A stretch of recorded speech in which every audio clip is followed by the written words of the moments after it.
We're talking about Love. composition. Talking about Love. love.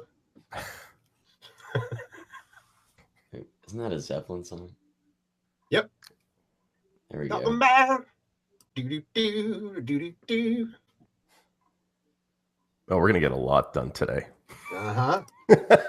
I just read that Fantasy Studios in the Bay Area is closing. That's where Joe Satriani recorded "Flying in a Blue Dream." Oh wow, Yeah. that's Up a for shame. sale. Fantasy Studios. Yep. Is that in San Francisco Bay? Is that what you mean? Yep. Okay. That reminds me of the Lay Studio story.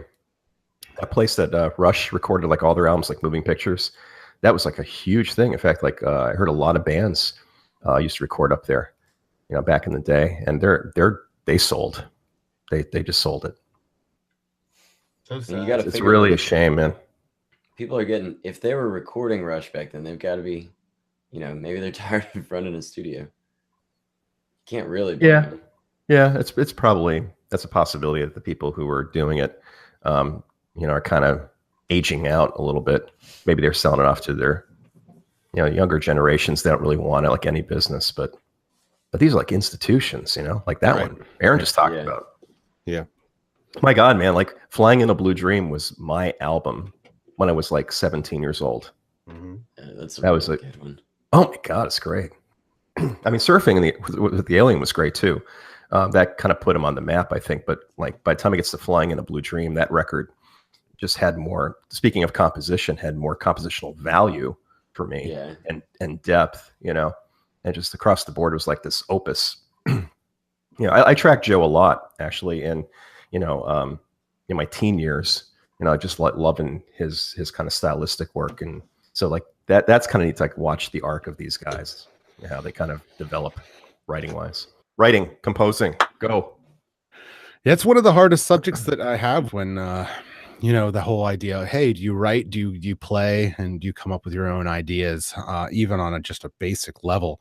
And I most often, the answer I get is no, because I really don't know how to go about doing it, or, I'm not really good with ideas and being able to put them out, or most often they're not confident in those ideas. I find that most people don't understand the process of the more you put out, the better you'll get.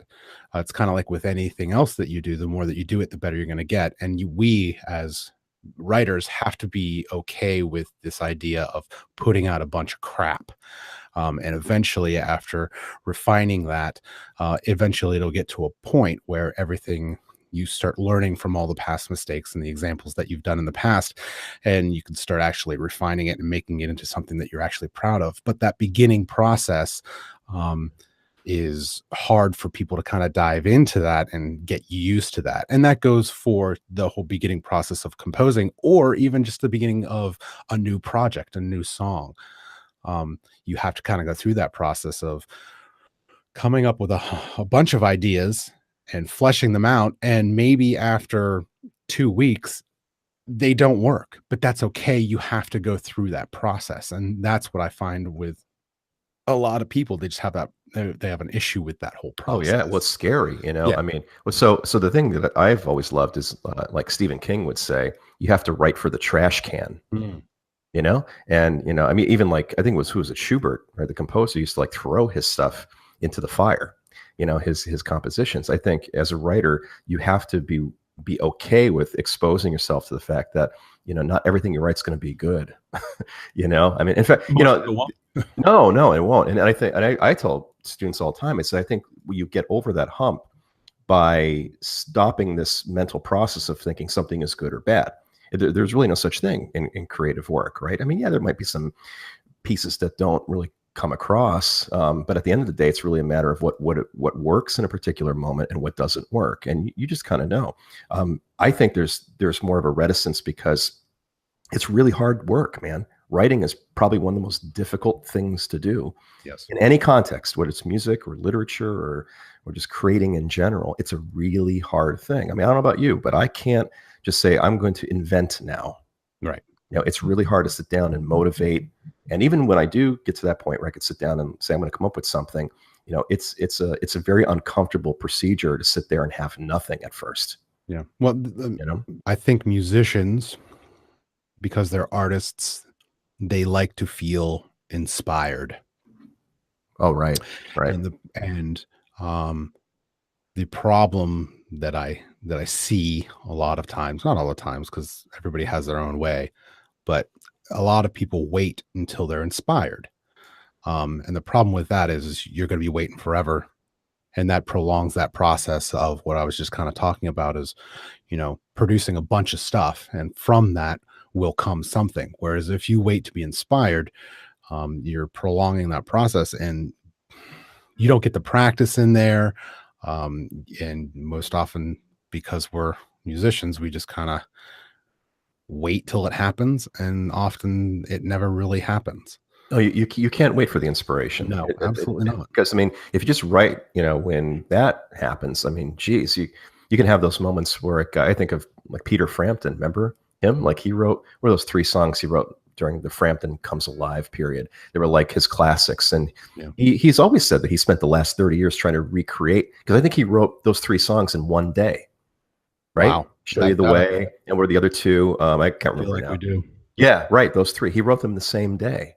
Because that inspiration was so powerful, just bang them out. Yeah. And then he spent the last 30 years trying to recreate that, and you just can't do that. And so it's great when that happens, but I don't think that's the appropriate way to approach composing. It has to be a discipline like everything else, sitting down and doing it daily. We don't really get our students to think about the fact that composing is a really broad term that goes beyond songwriting. Song form is just really a particular structure, a type of style, but there's so many other elements of composing that that they don't take into account. Like for instance, can we do things that are like non-song related? Do we have instrumental music? Yes. Do we have experimental music? Yes. And all those kinds of things for me are compositions. And I think the minute we hear composed music, the immediate reaction is to say, okay, well, I have to write a hook, or I have to write a song today, or write something that's like a verse or a chorus. And that's something that I think, we have to tell students early in the process. That's only one particular avenue to go down. How do you approach a student who doesn't know how to go about composition and bringing them into the world? What? Bringing into that world? Well, first, I think the big thing is to actually listen to more styles. To kind of, I think even in the literary world, when they say you want to become a good writer, you have to learn to be a good reader, because you have to learn from the examples, right? I don't think you can learn to write and compose in a vacuum. I don't know of many people, even throughout history, that was able to do that. And Mozart learned, if you listen to Mozart, he was Haydn. He was basically his teachers. Right. There's a lot of parallels there. So the first thing is to get them in, like even Joe talked about in the last episode, is the listening part. You have to get them into listening to lots of different things. Yeah. But if they're not sitting down daily to do something, some kind of an invention, like this always comes as a shock to students, even in my classroom when I tell them this, because they can't fathom the discipline, but this is true. I write every day. I don't miss a day. Now that writing session can be 5 minutes, or it could be a half an hour, it could be an hour, whatever the case is. But I set aside a time in my daily routine to do something inventive. So let's say I'll get up at 6 o'clock or 7 o'clock, or maybe like during the school year, I get to my room and I open my computer up. I start pumping some ideas out just to do it. And I don't care whether it's good or it's bad, or if it works or it doesn't work. I tend to, this is important, I think too, is emotionally detach from the things that you make until it's time to be emotional about them. Because if we get too invested, right, if we come up with something and say, oh, I really like that, and then it doesn't really go anywhere, then, what's the phrase? You kill your babies. Like you have to eventually at some point take those creations and destroy them. And that's always the killer. And it drains, I think, creators emotionally to the point, like Aaron said in the beginning, we don't really want to do it, or you kind of feel a bit of resistance to the creative process, right? So for me, it's better to just kind of be into a disciplinary mode where every day you're being productive, you're putting something out. The word genius, by the way, does not mean super intelligent. If you break the etymology down, it comes from genus, which means creation. So a genius by its very definition is someone who makes a lot of stuff.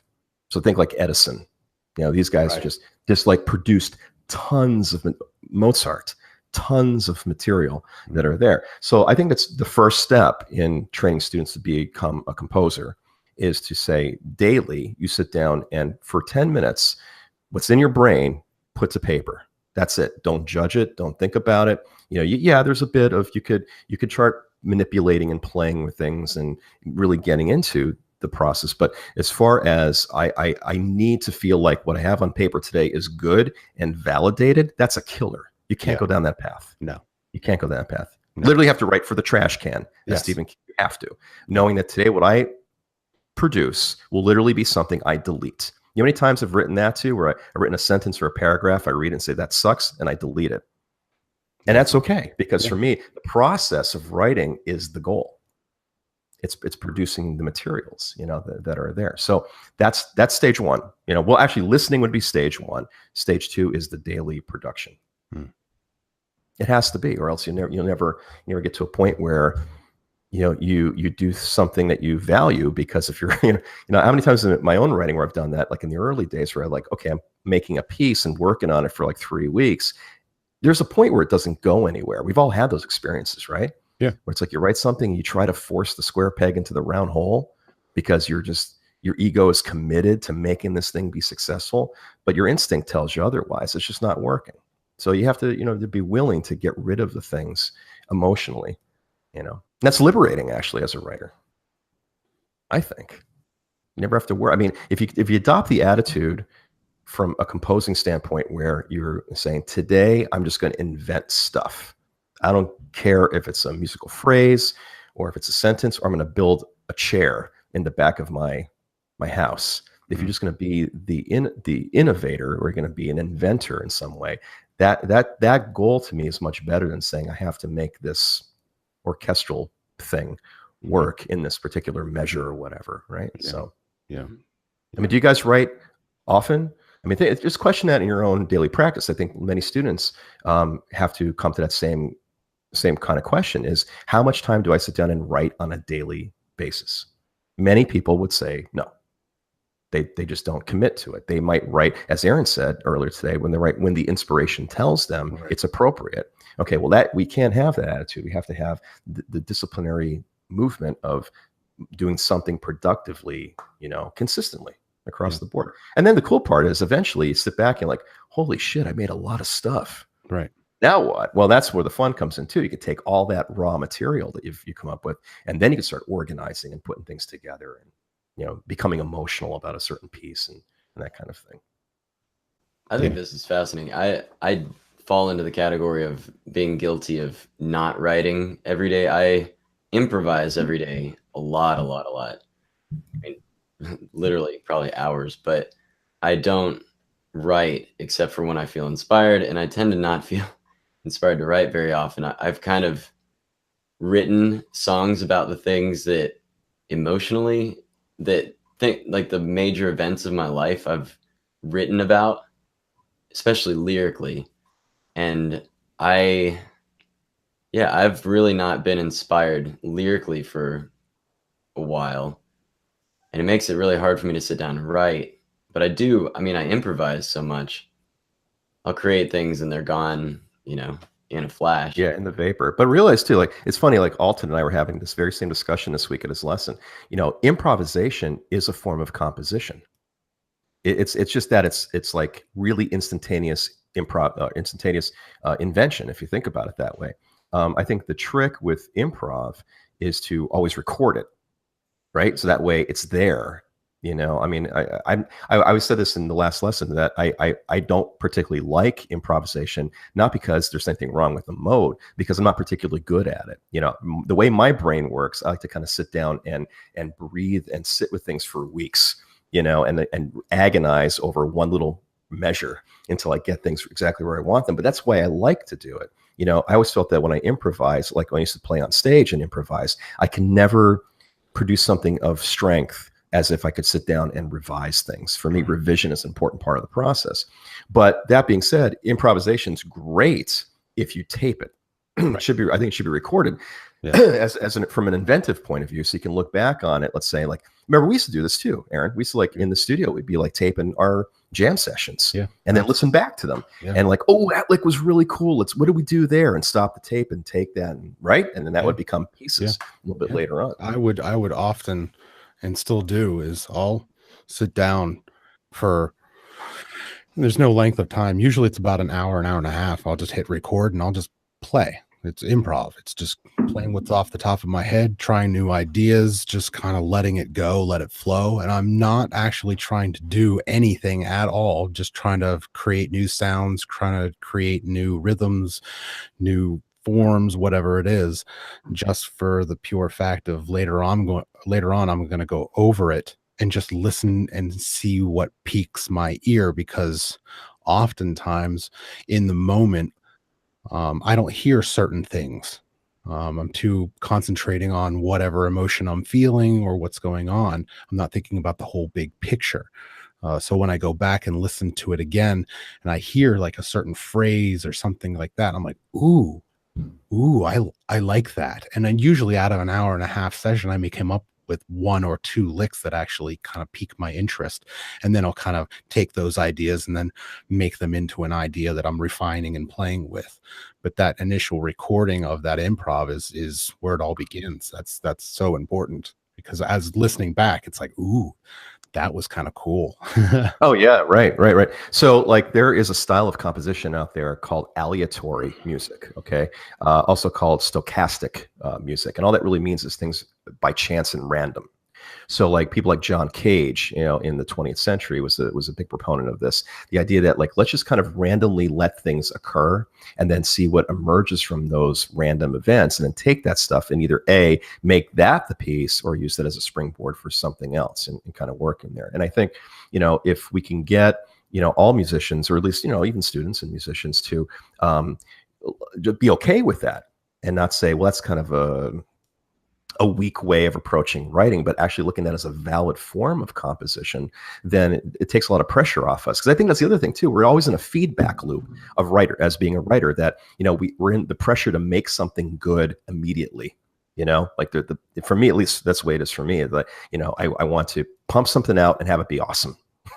You know what I mean? And if that pressure is on, then that actually impedes the process of letting good things emerge, right? So I think there has to be a certain level of relaxation as a writer. And I know there's a lot to be said too for looking at how I think people who are creative in other disciplines can be, sort of brought over to the musical composition part. Like for instance, taking things like, looking at the creators in history, like look at Edison, or look at Einstein, or look at these people who, just pump stuff out constantly in lots of different fields.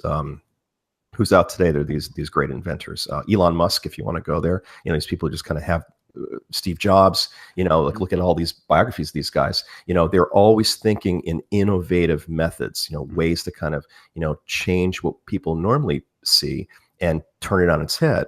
And I love looking at those guys and thinking about, if we were to do this in a musical context, what would happen? And that gives me a lot of new stuff to work from too. Right. So going back to what we said earlier today, is not everything, I think, again, we have to stress to students, not everything in musical invention has to be a song, particularly, song structure. It's just one particular mode. Yeah, I think my approach is so different to writing, and my approach has evolved over the years. I mean, I used to listen to so much like riff rock kind of music, Led Zeppelin music. And a lot of my earlier compositions reflect that. I think I spent a lot of time, I'd come up with a cool riff and then be like, okay, what key is this riff in? What are the diatonic chords in that key? Can I figure out a way to make a verse and a chorus to go with this cool riff I came up with? And then the transitions between those sections. And I think now I've become a lot more interested in more of a jazz style of writing, in which I might write a melody, and then what chords can I put with that melody? If I've got I guess I've got an example here. Oh, cool. Are we getting visuals? And some visuals. Oh, awesome. I can put it up in front of you. I don't know if you can read it, but this is something. Oh yeah, it's actually pretty good. Yeah. Okay. This is something I wrote last week, and I actually just kind of sat down at the piano and wrote a pretty simple melody for the first line. And I wrote this this E, G, A, B, Mm-hmm. and I put a C major 7 with it. Right. And Right. I've been learning How High the Moon. It's a jazz standard. Okay. Okay. And I kind of had that in my mind. So then I essentially rewrote that line with an E, G, A, B flat. I can't see if my pencil's on it. Yeah, that's right. Right. And changed the C major 7 to a C dominant 7, which then pushed me to an F major 7. You know, that the C7's the 5/7 of the Right. F. Right. And I kind of like, I let my original melody, I kept changing one note that changed the chord. You know, I'm more interested in that now, at least at this, you know, this last couple months, than creating a hit radio song, because creating a hit radio song is just it's formula. It's formula, you know. I think if like you 1, 4, 5, maybe a 6 in there, mix them up somehow, go to the 4 chord for the chorus, you know, bump everything up a fourth. It all sounds climactic because you went up a fourth. Yeah, right. I've done that for years in too many songs, and I look at my repertoire of stuff and it's like, I can't rewrite that song. I need something more stimulating. Well, this is kind of like what you were looking at a couple of weeks back in one of the episodes. We talked about how certain harmonies, in the writing harmonies episode, that harmonies can be reinterpreted in lots of different angles too. So what you're seeing there, I'm glad the audience got a chance to see that, because by simply changing one tone, whether a semitone up or down, you're implying a new harmonic movement, right? And that, in a sense, can kind of guide even where the composition is going to go. So you're right. I mean, we don't have to say, like, we want to talk chord progressions, excuse me, right? We don't have to say chord progressions have to move in a certain direction. Like, I think we're way past the old formula for that. And it might have been great in the 50s and 60s when there were certain styles on the radio, you know, that we had it, you know, had adhered to the 1/4/5 or the 2/5/1 in jazz, whatever it is. But, you know, hey, in the 21st century, there's been, you know, the bandwidth. That's the other thing too. Like back in the 60s when the Beatles were on the radio, you had them, you had maybe the beginnings of Sabbath or the Who or those guys, right? So the bandwidth was really narrow for, on the radio, what bands were doing and who was there. Now we have massive compositional genres and styles across the board that you have like what, 15 or 16 or 17 different versions of metal. You have doom metal, goth metal, glam metal, you know, it's like, and they all have within their respective genres a way they treat how progressions move, or sometimes they don't even do progressions. They, like rhythm, Aaron said a couple weeks back, it's more of a rhythmic thing. Yeah. You know, rhythmic serials and rhythmic movements, right? So that's the cool part. And I would say going into a piece and saying, I think what I've always found to be a drawback in the writing is saying, I want to go into a piece and start with an intention, which is to say, I'm going to make a 5/7 chord here. I'm going to change the 5/7 to this chord, and this is going to happen here. Those pieces always felt to me trite.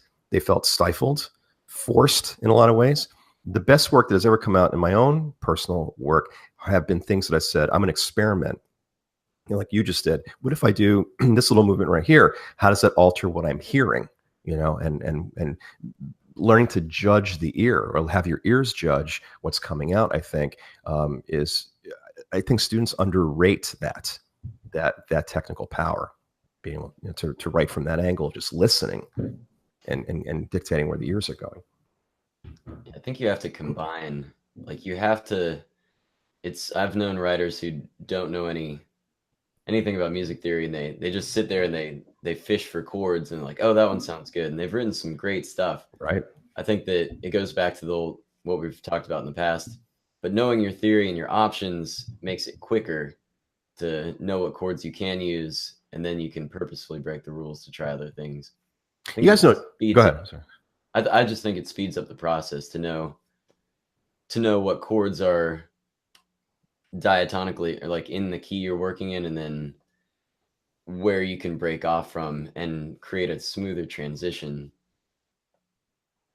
Yeah, sure. Because like you couldn't just say and that's also a style thing. You couldn't say like in pop music, I'm going to write, you know, these completely atonal things.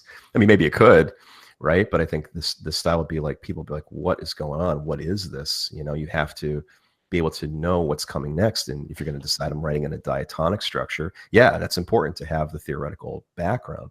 I was going to ask you guys if, I mean, you know Joni Mitchell, right? Yeah. Okay. You guys ever the story of her and Jimmy Page? Yeah. Yeah, Isn't that absolutely. great? No, I haven't heard that. All right, so for our listeners, right? So Aaron, when was this? Back in the 70s? This Yeah. happened? Yeah. Yeah. So Joni Mitchell was doing a circuit and she was playing a lot. And Joni Mitchell had polio when she was a kid. And it actually affected her left hand, her playing hand. So she couldn't really play anything. And as a result of that, you guys know what she used to do, right? Play in alternate tunings, this thing called a scordatura, which is like playing in these really weird tunings to accommodate for not only just her hand, but it actually made these interesting harmonies. Well, the story goes that Jimmy Page was like just blown away by her sounds. Like he wanted to know what was going on, but couldn't figure it out. So I think he went to one show. Is that right? Like he went to one of her gigs. And after the show was over, he went to Joni. He said, Joni, like, how are you getting these amazing sounds out? And she's like, oh, I'm just like tuning it this way. And he was like, oh my God. And that was it. And then what did he start doing? Then we get like Houses of the Holy. Yeah. You know, these albums where he's like really messing with alternate tunings, and that his whole compositional direction took a different path. Yeah. Just by that new information of tuning structures.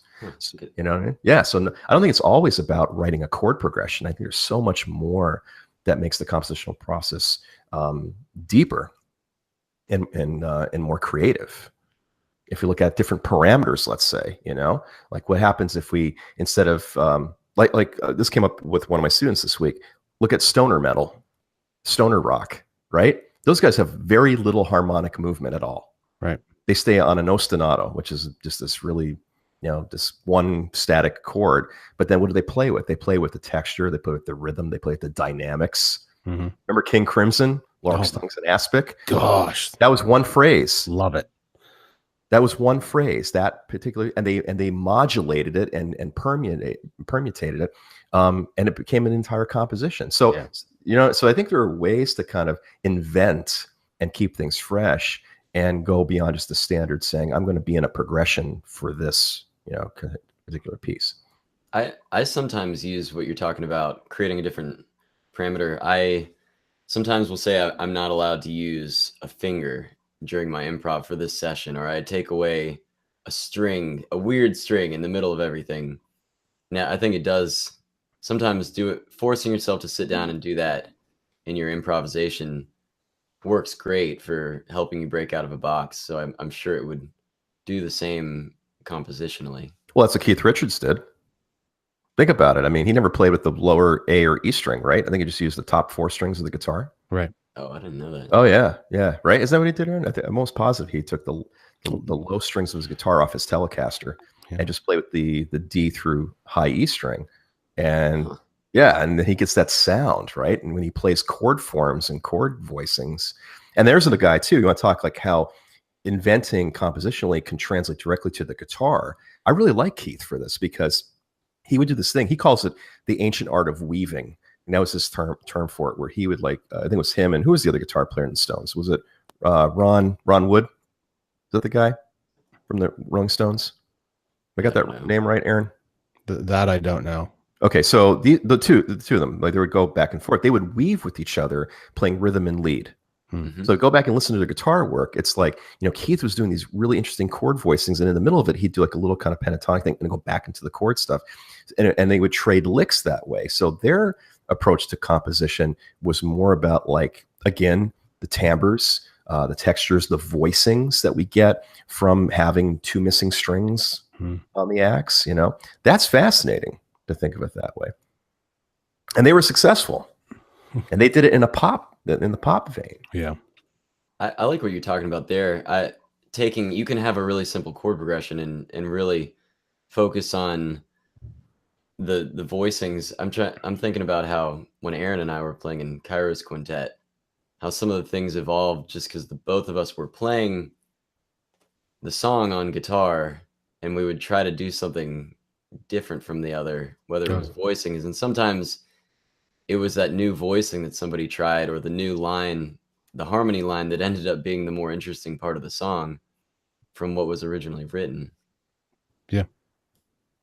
Yeah. I anytime that there's 2 guitarists in a band, I always try to get those guitarists, be it myself or when I'm teaching a band, to kind of think more along the lines of like how a symphony would play, in terms of, okay, you have the brass section over here doing their thing, you have the woodwinds doing their thing, and kind of think about, okay, there's this sonic space that we need to fill up, and the more that everybody's doing the same thing, we're losing out on this idea of creating the sonic space where we have this nice thick lush sound that's going on and this beautiful feeling that's happening, versus this two guitars, or even two guitars and a bass, which I found all the time happening, two guitars and a bass doing the same thing. And I'm like, you're missing such an opportunity here. Yeah. No, you're right. I mean, I think it's something where we have to, what's kind of the word I'm looking for? Like rethink the landscape sonically. Right. Right? Is that what you're saying? Like, yes, it doesn't always have to be the two guitars playing rhythm and lead and the bass is falling along in the bass line of what the guitar player is doing. Right. That's just one angle. That's one angle, and it's worked for many pieces across many songs, but like, we don't have to do it that way. We can reinvent the landscape. Remember when David Gilmour recorded Shine On You Crazy Diamond? Remember that? You guys heard that story too? The opening lick, that opening chord, doom, down. That chord voicing, that was a mistake. He was in the studio. He was going for another voicing. Like, he and Roger were in there, and David misfingered the chord.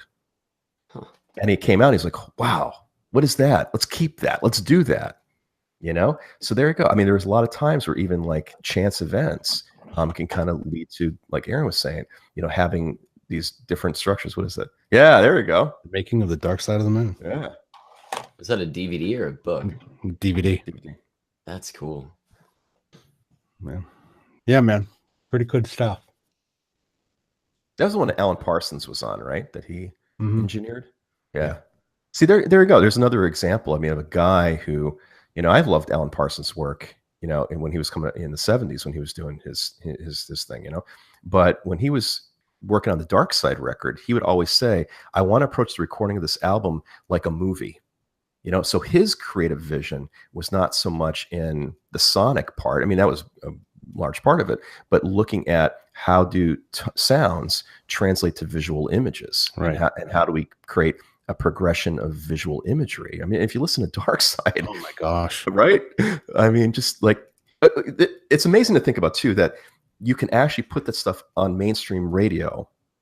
Where, what was the one song? Was it Breathe? Where it's like, like that kind of that thing.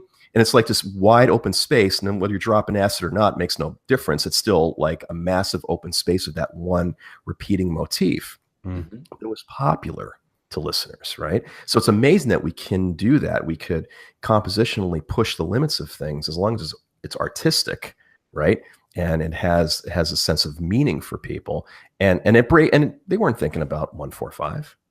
No.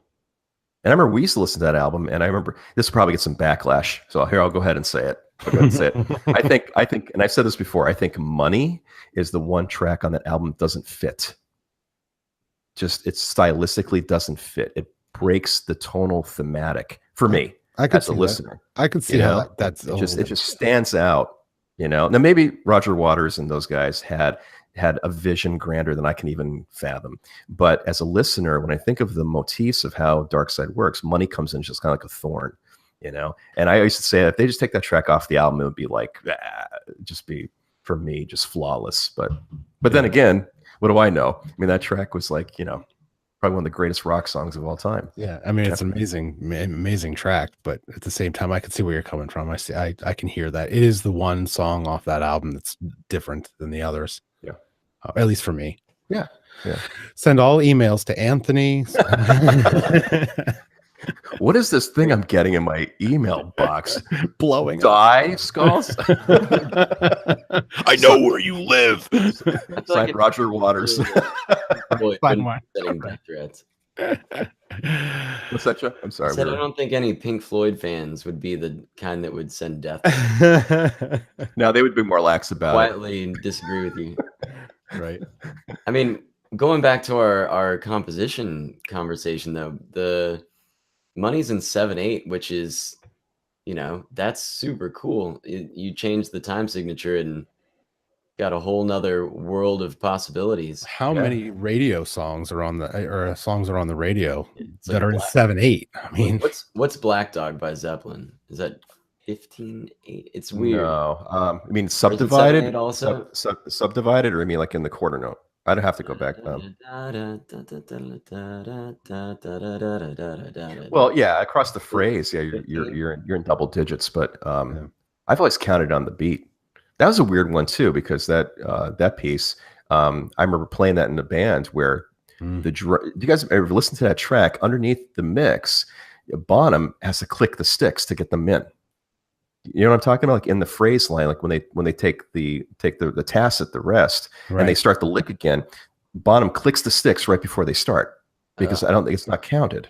Go back and listen to it. You'll hear that. It's like after Plant sings the phrase, right? You hear it click, and they start playing the thing again. It's like a tag to kind of a cue to kind of come in, because it is a really hard song to count.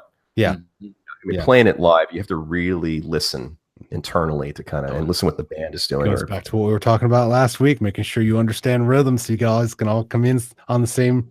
Yeah, but otherwise you're guessing, and then it's like, oh, that was sloppy. And that one's more of a pulse feel than a count. I've always felt. Yeah, At least for me playing it live, like I had a feel where the pocket is, because you count it. It's like, wow, it's really hard to do.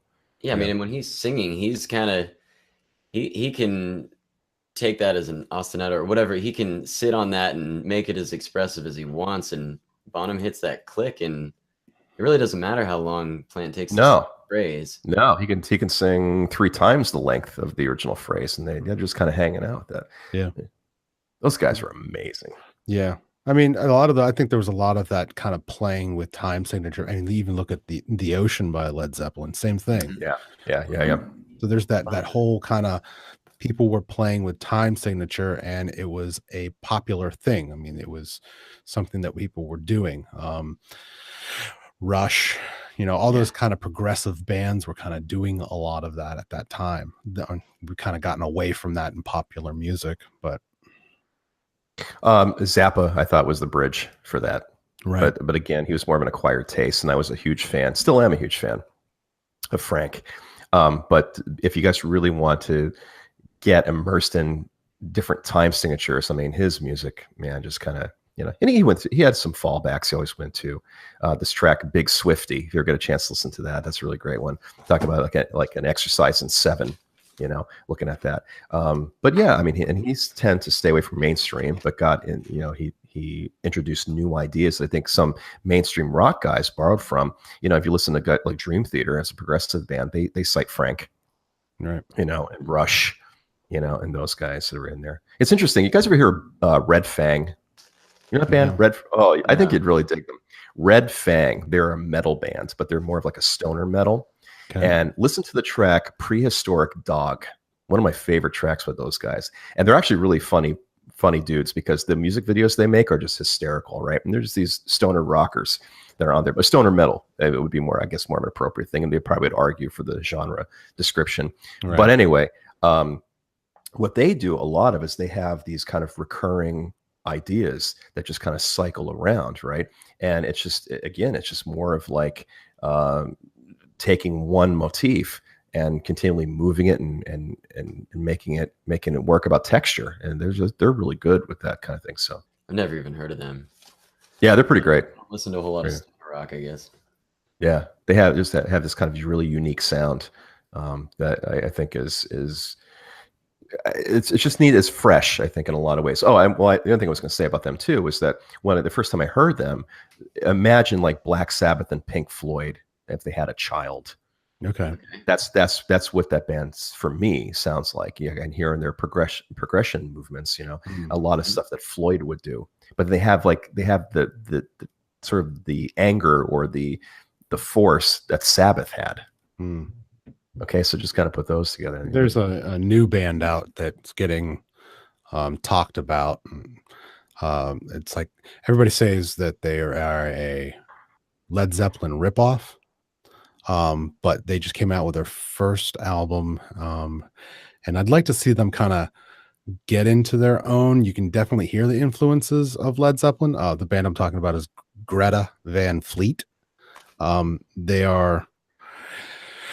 They sound exactly like Zeppelin, but they're young kids. They're like 18, 19 years old, and they're getting a lot of traction. I actually have one of my bands doing one of their songs right now called Highway Tune, and it's a great song. It's very blues based. It's got that kind of soul that we were talking about in the previous episode.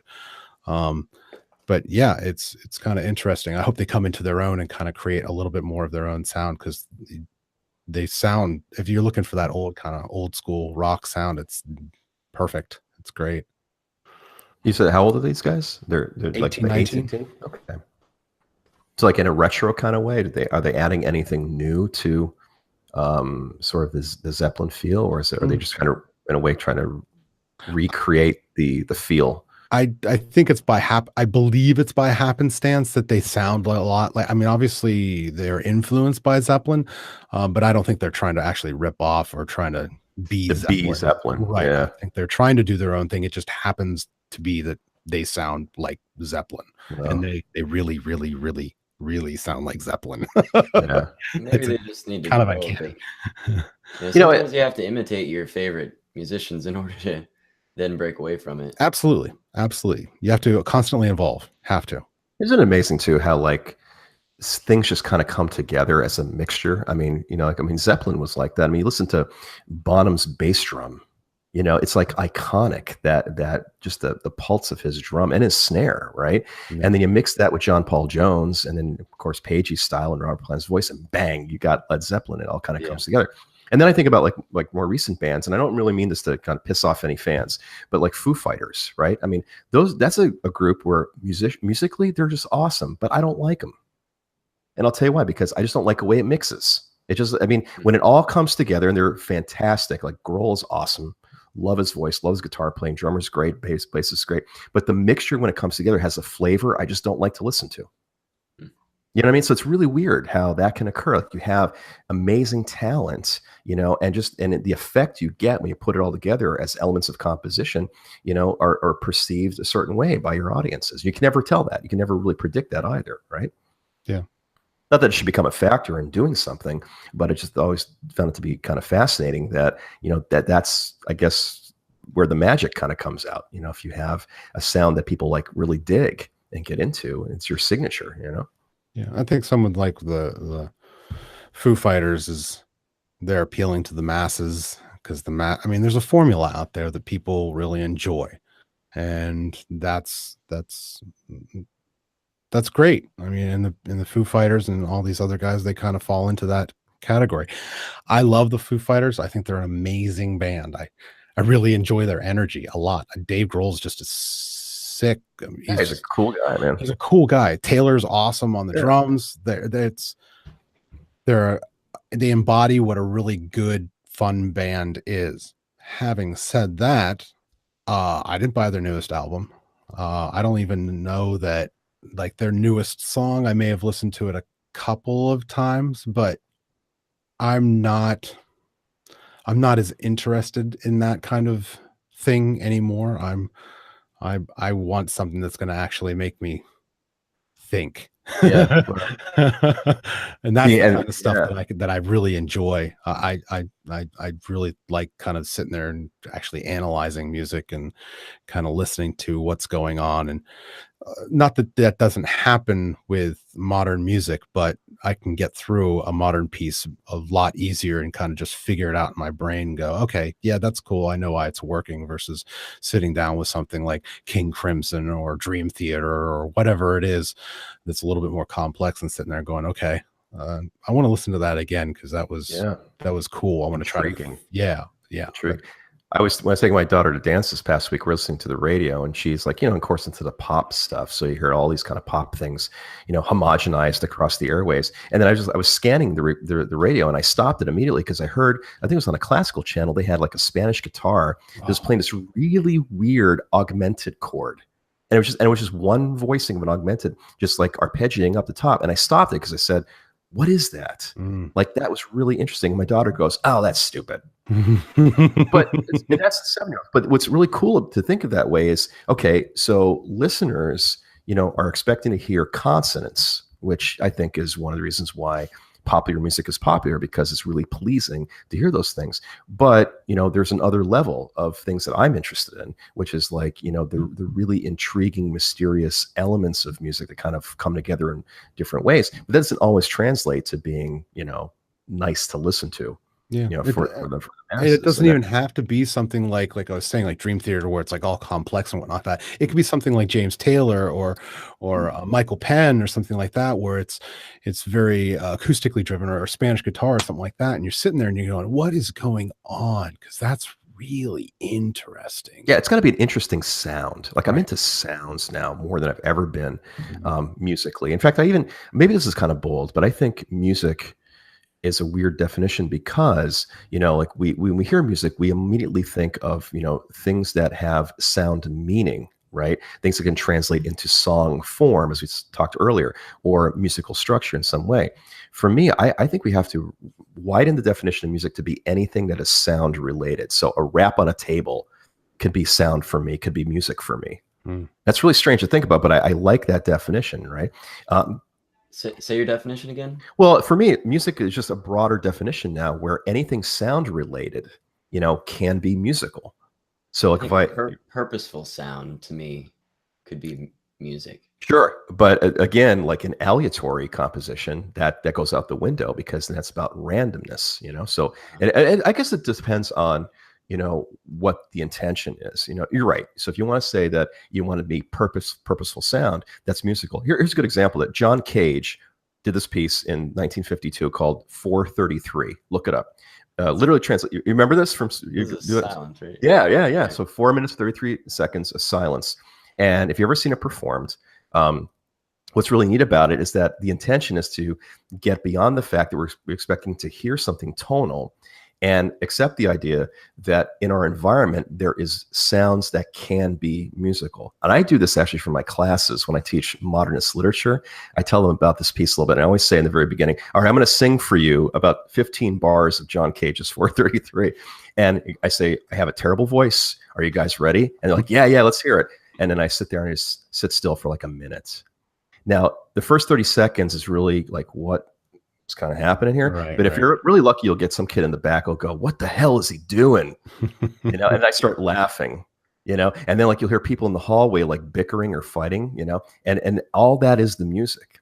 Now, so some people might look at that and say, well, that's not music, that's performance art. Maybe true, right? But Cage's idea was that sound in your environments that are organized in some way, right, typify as musical form. One I kind of happen to agree with. I like that. I like that notion, whether it's something on the radio or not. For me, music has to kind of incorporate that kind of that set of parameters, right? That if I drop something on the tabletop and it resonates a certain way, I'm always listening for what kind of pitch is that. For me, that's musical. Or the dryer, Yeah. And I'm like, hey, that's cool. Or your 60 cycle hum in your refrigerator, or whatever. Yeah, me, right. You know what I'm saying? And I actually, and it's kind of stupid, but I listen to the cycles. I listen to the rhythms that sometimes nature kind of produces. And I'm like, ooh, that's kind of cool. You guys ever like listen to animals in the environment, listen to what they're doing? That's musical too. There's a lot of patterns. Oh my gosh. It's really in unison. So what if, as a creative idea, you're to take that, and tape that, record it, and bring it back to your studio and analyze the pattern and convert that into something as a tonal musical instrument piece? That could be another compositional technique. Yeah, absolutely. Yeah, I think it's really interesting. But I do think with depending on who our listeners are, I think like I've got a student, a 15-year-old girl right now, and I'm trying to get her more interested in writing, and we went over our diatonic chord theory. I think it is good to go back around and reinforce the fact that, as opposed to getting into complicated time signatures and changing keys and things that we all think is intellectually stimulating, however, for a younger player, I think there's a lot to be said for taking fewer chords and think about the lyrics and the meaning you're trying to convey. And if you are trying to say something happy, you're using, maybe work in a major key, either whether it's, Ionian or if it's Mixolydian or Lydian, try to focus on that. And